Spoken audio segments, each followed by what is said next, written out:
What is going on, guys? Today we are looking at the icon defenders. We're going to go through who is the best, which ones should you have, and which ones should you really stay away from. We have got future star icons coming very soon. I can imagine we are going to get a lot of kind of mixed positions. I believe Maldini at the moment is the only one, other than I think Roberto Carlos has been suggested. So Maldini is the only one completely confirmed. I think Roberto Carlos more than likely will come, but he hasn't been fully confirmed as of yet. I can imagine he should be, being the fact that he hasn't got one yet, and he should be able to fit the bill really there. So in terms of what we're looking at here, S Plus is going to be for 4 defenders, so it's going to be the best left back, icon defender, the best right back, and 2 centre backs. We might even push the boat out for 3 because you technically can have a 5 at the back. So let's get straight into it. Now in terms of the low ones, we're looking at Baresi, we're looking at someone like Herrero, Coman potentially, we've got Bobby Moore, we've got Nesta, Puyol even there, even the kind of base Vidic is there, I'd say, for me, and probably I'd even go as far to say winter wildcard. Now in terms of these, the problem that they've got is they're just not relevant from day one. It's not even that like you get a week in and then suddenly the pace gets a bit better, the defending gets a bit better, maybe then the physicality becomes a problem. They literally are not useful from day one. Literally all of them. Yes, you can always argue, and I think with a lot of these centre-backs, they are from the older generation of centre-backs. So, for instance, someone like Puyol, fantastic physicality, fantastic defending. You look at Bobby Moore, 92. Nesta, 92. 92 Herrero, 94 Baresi. Defending is never an issue with them.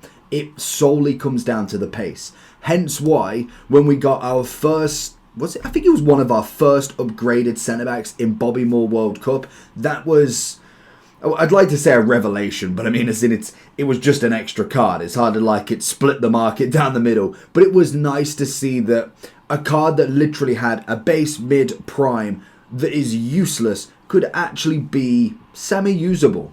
Now, they did the same with Bobby Moore, and I thought, you know what, we got Winter Wildcard SBC coming. That could be a decent card. 80, 83 pace maybe, a little bit of a defending boost, even if they don't give him that boost. Bit more on the physicality. No, they gave him 99 dribbling. And I get it, like the gimmick's brilliant. I like when they try something new, and I'll never just shoot down a card 100% because it's got a different meaning to it. They wanted to try the 99. I didn't mind the Adidas promo with like the 99 shooting, pace, dribbling, physicality, but realistically it did nothing for the cards in a grand scope of the game. And I don't think it has for Bobby Moore either. In terms of on the ball, he's fantastic. He can dribble left, right and centre, but the pace is just not enough for him. So unfortunately, even if the card was semi-usable, the pace is just most definitely not. And it's the same for all of them, and it's hopefully where the evolutions could step in. We've seen 2 icon upgrade evolutions, and to be honest, they haven't been the greatest. I think we've seen 3 actually now, but they haven't been necessarily the greatest upgrade, but it is a step in the right direction, and I think most of these will eventually get an upgrade. Coman's got a Centurions, Nesta's got a Thunderstruck, Vidic has got a Centurions, the Winter Wildcard unfortunately is just not there. So in terms of kind of what we go next, I would say Herrero, very similar.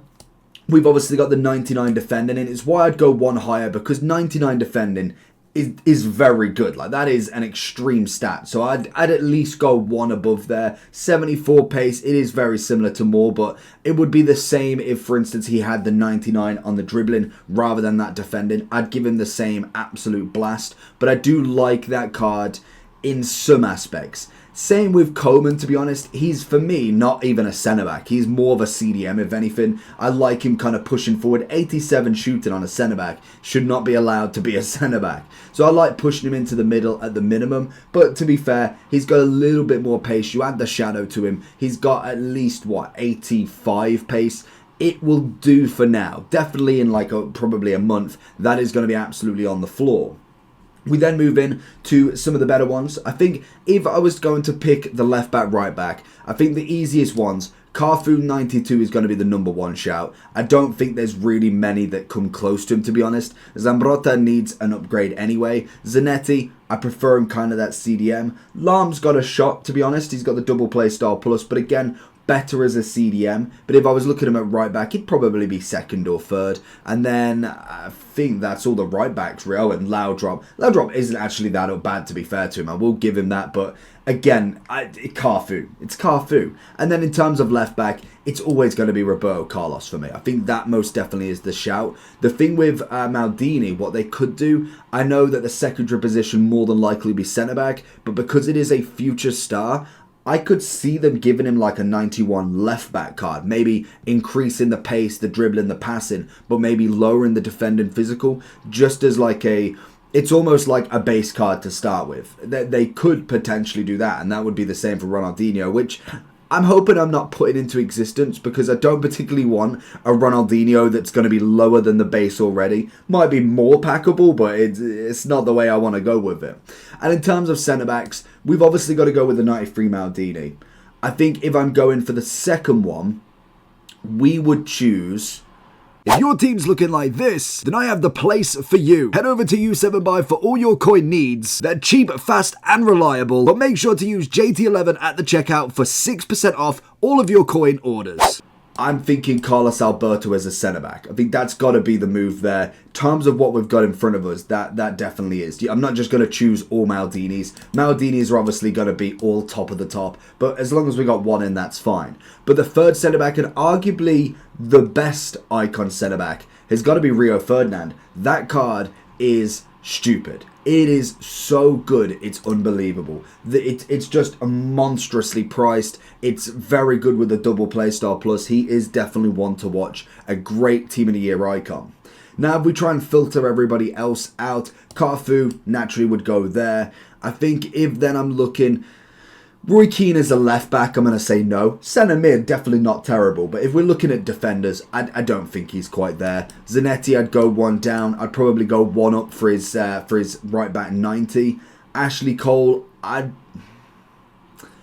I'd probably go something like that. I know people really like the card. I'm just not a big fan of his card. I just don't think it's quite up to scratch in my opinion. I think Zambrotta needs that upgrade soon. You could probably argue between the two there, to be fair to him. But I'm going to go with he needs an upgrade now. So hopefully...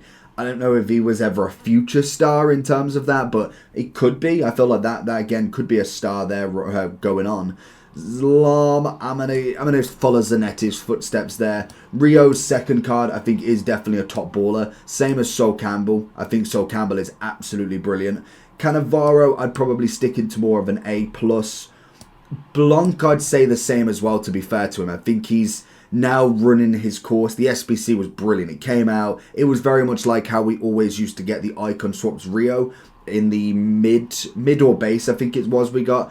It was just the same. It was a bit expensive for the time that he came out, but he was brilliant to put in your centre-back lineup. Put him next to a Virgil. You've got centre-back still Team of the Year, which I think he accomplished pretty well. We'll go with Lam into the S. Nesta actually isn't awful. He actually got a big upgrade in terms of pace, which is nice. Well, I say a big upgrade. It was only like a +3 or 4. Did get the double as well. That's going to be big for the Thunderstruck. I would say he's A+. Don't know if I'd quite go S for him. I think he's a fantastic defender. But when it comes to it, the pace is still going to be an issue when we look at the 83s, 84s, even all the way up to the 89s, when they add a shadow on and they've got 90+ defender pace. Desai, again, another one that I like in a CDM more than anything. But in terms of centre-back, I'd probably go into the A+ as a centre-back. In the midfield, I think he's kind of breaching onto an S, but I don't think he's quite there without an upgrade again. We then have Vidic. I'd say it's a fair play game for him to be there as well. I think he's very similar to Nesta in that sort of aspect. And then Laudrup, I'd probably say the same for him there. I don't know if I'd go any higher personally. That's going to be all my defenders. We managed to rattle through that pretty quickly. Let me know down below, who have you got and who do you want? Peace.